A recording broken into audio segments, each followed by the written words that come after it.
కొడుకు మాట్లాడినా కానీ వాడిని వదిలేదే లేదు. ప్రవక్త గారి గురించి మాట్లాడితే వారికి భూమి మీద బ్రతికే అర్హతే లేదు. నేను ఒకటే చెప్తున్నా క్రైస్తవ సోదరులకు, మీకు ఏ ఇబ్బంది వచ్చినా మీ కళ్ళ ముందర నెల్లుల్లో దాన్ని నేను వ్యతిరేకించేవాడిని. మీకోసం నేను ఎన్నో కార్యక్రమాలు చేసిన, క్రైస్తవులకు ఎన్నో సందర్భాల్లో రక్షించిన.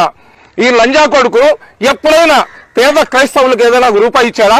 కరోనా లాక్డౌన్ వచ్చినప్పుడు ఈ ప్రవీణ్ అనే ఈ బెగ్గరీడు, లోఫరీడు, వల్గర్ కరోనా సమయంలో క్రైస్తవులకు ఏదైనా సహాయం చేసినాడా?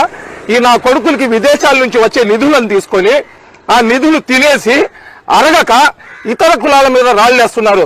అరే ముందు నీ గుద్దలు కడుక్కోరా, నీ బాటంలో ఏముందో చూసుకో. మీకు 66 పుస్తకాలు ఉన్నాయి, దాంట్లో ఉన్న లోపాలేంది అవి ఏంది చూసుకో. అసలు మీ ప్రభు గురించి ఎవరైతే హిందూ అతివాదులు ఉన్నారో వాళ్ళు అడిగే ప్రశ్నలకు సమాధానం చెప్పే దమ్ము ధైర్యం నువ్వు దీనికి సమాధానం చెప్పరా? వల్బల్ లంజా కొడక. మసీద్లలో ఆడవాళ్ళకి అలవ ఉందిరా. ఆడవాళ్ళు చదివే నమాజు వేరే దగ్గర, మగవాళ్ళు చదివే నమాజు వేరే దగ్గర. ప్రవీణ్ నా కొడక 2 గుడ్లు పీకేసి నా కొడక నీ నాలుకని కత్తిరించేసి శిలువ మీద కొట్టి ఊరంతా ఊరేగిస్తాం. లంజా కొడక, ముందు నీ క్రిస్టియానిటీలో మంచి ఉంది చెడే ఉంది, అది కడుక్కోరా భోసడికే. నేను క్రైస్తవ సోదరులకు చెప్తున్నా, సోదరులారా, క్రిస్టియానిటీకి వ్యతిరేకంగా నేనేం మాట్లాడటం లేదు. కానీ ఈ ప్రవీణ్ అనే అల్బన్ లంజా కొడుకు మా ప్రవక్త గురించి, మా ఇస్లాం ధర్మం గురించి మాట్లాడాడు. ఖచ్చితంగా ఆ లంజా కొడుకు చేత గాని క్షమాపణ గాని మీరు చెప్పకపోతే మీకు చెప్తున్నా, ఒక్క వారం లోపల అనవసరంగా మా ధర్మం గురించి, మా ప్రవక్త గురించి చెడుగా మాట్లాడిన ఈ బజారీ లంజా కొడుకు చేత మీరు గాని క్షమాపణ చెప్పించుకోకపోతే ఖచ్చితంగా మీరు దాని తర్వాత జరిగే పరిణామాలకు మీ క్రైస్తవులే బాధ్యులవుతారు.